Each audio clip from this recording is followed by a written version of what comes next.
Praise the Lord. இன்றைக்கு daily dose of divine சேனல்ல mark 15ஆம் அதிகாரம் மற்றும் சங்கீதம் 43ஆம் அதிகாரமும் வாசிக்க கேட்போம். கர்த்தாவே, உம்முடைய வேதத்திலுள்ள அதிசயங்களை பார்க்கும்படிக்கு எங்கள் இருதயத்தின் கண்களை திறந்தருளும் சுவாமி. ஆமேன். மார்க்கு 15ஆம் அதிகாரம்.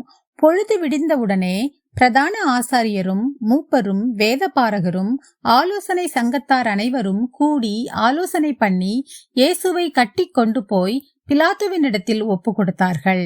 பிலாத்து அவரை நோக்கி, நீ யூதருடைய ராஜாவா என்று கேட்டான். அதற்கு அவர், நீர் சொல்லுகிறபடிதான் என்றார்.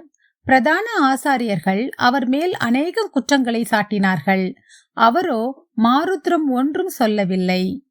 அப்பொழுது பிலாத்து மறுபடியும் அவரை நோக்கி, இதோ இவர்கள் உன்மேல் எத்தனையோ குற்றங்களை சாட்டுகிறார்களே, அதற்கு நீ உத்தரவு ஒன்றும் சொல்லுகிறதில்லையா என்று கேட்டான். இயேசுவோ அப்பொழுதும் உத்தரவு ஒன்றும் சொல்லவில்லை. அதனால் பிலாத்து ஆச்சரியப்பட்டான். காவல் பண்ணப்பட்டவர்களில் எவனை விடுதலையாக்க வேண்டுமென்று ஜனங்கள் கேட்டுக்கொள்வார்களோ அவனை அவர்களுக்காக விடுதலையாக்குவது பண்டிகை தோறும் பிலாத்துவுக்கு வழக்கமாயிருந்தது. கலகம் பண்ணி அந்த கலகத்தில் கொலை செய்து அதற்காக காவல் பண்ணப்பட்டவர்களில் பரபாஸ் என்னப்பட்ட ஒருவன் இருந்தான். ஜனங்கள் வழக்கத்தின்படியே தங்களுக்கு ஒருவனை விடுதலையாக்க வேண்டுமென்று சத்தமிட்டு கேட்டுக்கொள்ள தொடங்கினார்கள். பொறாமையினாலே பிரதான ஆசாரியர்கள் அவரை ஒப்பு கொடுத்தார்கள் என்று பிலாத்து அறிந்து அவர்களை நோக்கி, நான் யூதருடைய ராஜாவை உங்களுக்கு விடுதலையாக்க வேண்டுமென்றிருக்கிறீர்களா என்று கேட்டான். பரபாசை தங்களுக்கு விடுதலையாக்க வேண்டுமென்று ஜனங்கள் கேட்டுக்கொள்ளும்படி பிரதான ஆசாரியர்கள் அவர்களை ஏவி விட்டார்கள். பிலாத்து மறுபடியும் அவர்களை நோக்கி, அப்படியானால் யூதருடைய ராஜாவென்று நீங்கள் சொல்லுகிறவனை நான் என்ன செய்ய வேண்டும் என்று கேட்டான். அவனை சிலுவையில் அறையும் என்று மறுபடியும் சத்தமிட்டு சொன்னார்கள். அதற்கு பிலாத்து, ஏன், என்ன பொல்லாப்பு செய்தான் என்றான். அவர்களோ அவனை சிலுவையில் அறையும் என்று பின்னும் அதிகமாய் கூக்குரலிட்டு சொன்னார்கள். அப்பொழுது பிலாத்து ஜனங்களை பிரியப்படுத்த மனதுள்ளவனாய் பரபாசை அவர்களுக்கு விடுதலையாக்கி இயேசுவையோ வாரினால் அடிப்பித்து சிலுவையில் அறையும்படிக்கு ஒப்பு கொடுத்தான். அப்பொழுது போர்ச்சேவகர் அவரை தேசாதிபதியின் அரமனையாகிய மாளிகையில் கொண்டு போய் அவ்விடத்தில் போர்ச்சேவகருடைய கூட்டம் முழுவதையும் கூடி வரச் செய்து சிவப்பான மேல் அங்கியை அவருக்கு உடுத்தி முள்முடியை பின்னி அவருக்கு சூட்டி, யூதருடைய ராஜாவே வாழ்க என்று அவரை வாழ்த்தி அவரை சிரசில் கோலால் அடித்து அவர் மேல் துப்பி முழங்கால் படியிட்டு அவரை வணங்கினார்கள். அவரை பரியாசம் பண்ணின பின்பு சிவப்பான அங்கியை கழற்றி அவருடைய வஸ்திரங்களை அவருக்கு உடுத்தி அவரை சிலுவையில் அறையும்படி வெளியே கொண்டு போனார்கள். சிரேனே ஊரானும் அலெக்சாந்தருக்கும் ரூப்புக்கும் தகப்பனுமாகிய சீமோன் என்னப்பட்ட ஒருவன் நாட்டிலிருந்து அவ்வழியே வருகையில் அவருடைய சிலுவையை சுமக்கும்படி அவனை பலவந்தம் பண்ணினார்கள். கபாலஸ்தலம் என்று அர்த்தம் கொள்ளும் கொல்கதா என்னும் இடத்துக்கு அவரை கொண்டு போய் வெள்ளை போளம் கலந்த திராட்சரசத்தை அவருக்கு குடிக்க கொடுத்தார்கள். அவர் அதை ஏற்றுக்கொள்ளவில்லை. அப்பொழுது அவரை சிலுவையில் அறைந்தார்கள். அதன் பின்பு அவருடைய வஸ்திரங்களை பங்கிட்டு ஒவ்வொருவன் ஒவ்வொரு பங்கை எடுத்துக்கொள்ளும்படி அவைகளை குறித்து சீட்டு போட்டார்கள். அவரை சிலுவையில் அறைந்த போது 3ஆம் மணி வேளையாயிருந்தது. அவர் அடைந்த ஆக்கினையின் முகாந்திரத்தை காண்பிக்கும் பொருட்டு யூதருடைய ராஜா என்று எழுதி சிலுவையின் மேல் கட்டினார்கள். அல்லாமலும் அவருடைய வலது பக்கத்தில் ஒருவனும் அவருடைய இடது பக்கத்தில் ஒருவனுமாக 2 கள்ளரை அவரோடே கூட சிலுவைகளில் அறைந்தார்கள். அக்கிரமக்காரரில் ஒருவனாக எண்ணப்பட்டார் என்கிற வேத வாக்கியம் அதனாலே நிறைவேறிற்று. அந்த வழியாய் நடந்து போகிறவர்கள் தங்கள் தலைகளை துலுக்கி, ஆ ஆ, தேவாலயத்தை இடித்து 3 நாளைக்குள்ளே கட்டுகிறவனே, உன்னை நீயே ரட்சித்துக்கொள், சிலுவையில் இருந்து இறங்கி வா என்று அவரை தூஷித்தார்கள். அப்படியே பிரதான ஆசாரியரும் வேதபாரகரும் தங்களுக்குள்ளே பரியாசம் பண்ணி மற்றவர்களை ரட்சித்தான், தன்னைத்தான் ரட்சித்துக் கொள்ள திராணி இல்லை. நாம் கண்டு விசுவாசிக்கத்தக்கதாக இஸ்ரவேலுக்கு ராஜாவாகிய கிறிஸ்து இப்பொழுது சிலுவையிலிருந்து இறங்கட்டும் என்று சொல்லிக் கொண்டார்கள். அவரோட கூட சிலுவைகளில் அறையப்பட்டவர்களும் அவரை நிந்தித்தார்கள். 6 மணி நேரம் முதல் 9 மணி நேரம் வரைக்கும் பூமி எங்கும் அந்தகாரம் உண்டாயிற்று. 9 மணி நேரத்திலே இயேசு ஏலோயி ஏலோயி லாமா சபக்தானி என்று மிகுந்த சத்தமிட்டு கூப்பிட்டார். அதற்கு என் தேவனே என் தேவனே ஏன் என்னை கைவிட்டீர் என்று அர்த்தமாம். அங்கே நின்றவர்களில் சிலர் அதை கேட்ட பொழுது, இதோ எலியாவை கூப்பிடுகிறான் என்றார்கள்.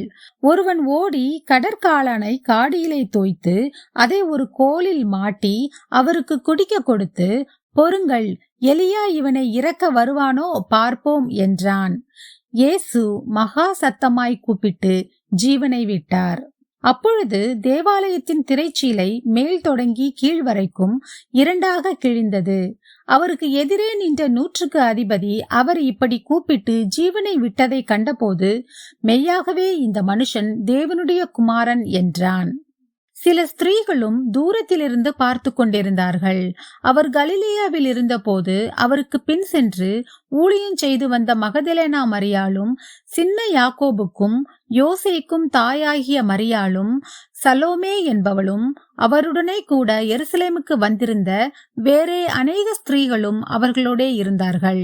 ஓய்வு நாளுக்கு முந்தின நாள் ஆயத்த நாளாய் இருந்தபடியால் சாயங்காலமான போது கனம் பொருந்திய ஆலோசனைக்காரனும் அரிமத்தியா ஊரானும் தேவனுடைய ராஜ்யம் வர காத்திருந்தவனுமாகிய யோசேப்பு என்பவன் வந்து பிலாத்துவினிடத்தில் துணிந்து போய் இயேசுவின் சரீரத்தை கேட்டான். அவர் இத்தனை சீக்கிரத்தில் மரித்து போனாரா என்று பிலாத்து ஆச்சரியப்பட்டு 100க்கு அதிபதியை அழைப்பித்து, அவர் இதற்குள்ளே மரித்தது நிச்சயமா என்று கேட்டான். 100க்கு அதிபதியினாலே அதை அறிந்து கொண்ட பின்பு சரீரத்தை யோசேப்பின் இடத்தில் கொடுத்தான். அவன் போய் மெல்லிய துப்பட்டியை வாங்கி கொண்டு வந்து அவரை இறக்கி அந்த துப்பட்டியிலே சுற்றி கண்மலையில் வெட்டியிருந்த கல்லறையிலே அவரை வைத்து கல்லறையின் வாசலில் ஒரு கல்லை புரட்டி வைத்தான். அவரை வைத்த இடத்தை மகதலேனா மரியாளும் யோசேயின் தாயாகிய மரியாளும் பார்த்தார்கள். சங்கீதம் 43 அதிகாரம். தேவனே, நீர் என் நியாயத்தை விசாரித்து பக்தியில்லாத ஜாதியாரோடு எனக்காக வழக்காடி சூதும் அநியாயமுமான மனுஷனுக்கு என்னை தப்புவியும். என் அரணாகிய தேவன் நீர். ஏன் என்னை தள்ளிவிடுகிறீர்? சத்ருவினால் ஒடுக்கப்பட்டு நான் ஏன் துக்கத்துடனே திரிய வேண்டும்? உமது வெளிச்சத்தையும் உமது சத்தியத்தையும் அனுப்பியருளும். அவைகள் என்னை நடத்தி உமது பரிசுத்த பர்வதத்திற்கும் உமது வாசஸ்தலங்களுக்கும் என்னை கொண்டு போவதாக. அப்பொழுது நான் தேவனுடைய பீடத்தண்டைக்கும் எனக்கு ஆனந்த மகிழ்ச்சியாயிருக்கிற தேவனிடத்திற்கும் பிரவேசிப்பேன். தேவனே, என் தேவனே, உம்மை சுரமண்டலத்தால் துதிப்பேன். என் ஆத்துமாவே, நீ ஏன் கலங்குகிறாய்? ஏன் எனக்குள் தியங்குகிறாய்? தேவனை நோக்கி காத்திரு. என் முகத்திற்கு இரட்சிப்பும் என் தேவனுமாயிருக்கிறவரை நான் இன்னும் துதிப்பேன். ஆமேன். நாம் ஜெபிப்போம். அன்பின் பரலோக பிதாவே, இந்த அருமையான காலை வேலையை தந்ததற்காக உமக்கு கொடானு கொடி நன்றி ஏசப்பா. எத்தனையோ பேருக்கு இல்லாத ஸ்லாக்கியத்தையும் பாக்கியத்தையும் அற்ப பாவிகளும் தூசுகளுமாகி எங்களுக்கு தந்திரே, அதற்காக உமக்கு நன்றி ஏசப்பா. எங்களுடைய ஆயுசு நாளில் ஒரு நாளை கூட்டிச் சேர்த்த தயவுக்காக உமக்கு நன்றி ஏசப்பா. இன்று நாங்கள் வாசிக்க கேட்டபடி எங்களுக்காக நீர் சிலுவையில் அடிக்கப்பட்டீர், நொறுக்கப்பட்டீர், இரத்தம் சிந்தினீர். அந்த கல்வாரியின் அன்பின் இரத்தத்தால், தூய இரத்தத்தால் எங்கள் பாவங்கள் ஒவ்வொன்றையும் நீர்தாமே எங்களுக்கு மன்னிக்க வேண்டுமாறு ஜெபிக்கிறோம் அப்பா. என் தேவனே, என் தேவனே, ஏன் என்னை கைவிட்டீர் என்று நீர் கதறியது போல இன்றைக்கும் அப்பா, ஏனப்பா எங்களை கைவிட்டீர், எனக்கு ஏன் இந்த துன்பங்கள், தொல்லைகள், சோதனைகள் என்று உம்மை நோக்கி கதறுகிற உம்முடைய பிள்ளைகளின் சத்தத்தை நீர் கேட்டு அவர்களுக்கு மனம் இறங்கியறல வேண்டுமாறு ஜெபிக்கிறோம் அப்பா. ஒவ்வொருவரின் மனதில் உள்ள பாரங்களையும் நீர்தாமே நீக்கி நிம்மதியை கொடுத்தரல வேண்டுமாறு ஜெபிக்கிறோம் அப்பா. நீர் எங்கள் மேல் வைத்திருக்கிற அன்பிற்காக உமக்கு நன்றி ஏசப்பா. ஸ்தோத்திரம் ஆண்டவரே. இந்த நாளையும் உம்முடைய கரத்திலே ஒப்பு கொடுக்கிறோம். இந்த நாள் முழுவதிலும் நீர் எங்களோடு கூடவே இருந்து எங்களை பாதுகாத்து வழி நடத்தி ஆசீர்வதிக்க வேண்டுமாறு ஜெபிக்கிறோம். எல்லா காரியங்களையும் நீங்க பொறுப்படுத்திக் கொள்ளுங்க, வழி நடத்துங்க, ஆசீர்வதிங்க. இயேசு கிறிஸ்துவின் மூலமாக ஜெபம் கேளும் எங்கள் ஜீவனுள்ள நல்ல பிதாவே. ஆமேன். என் ஆத்துமாவே கர்த்தரை ஸ்தோத்திரி, என் முழு உள்ளமே அவருடைய பரிசுத்த நாமத்தை ஸ்தோத்திரி. என் ஆத்துமாவே கர்த்தரை ஸ்தோத்திரி, கர்த்தர் செய்த சகலோபகாரங்களையும் மறவாதே. ஆமேன், ஆமேன். நாம் அடுத்த நாள் வேத வாசிப்பில் சந்திப்போம். God bless you.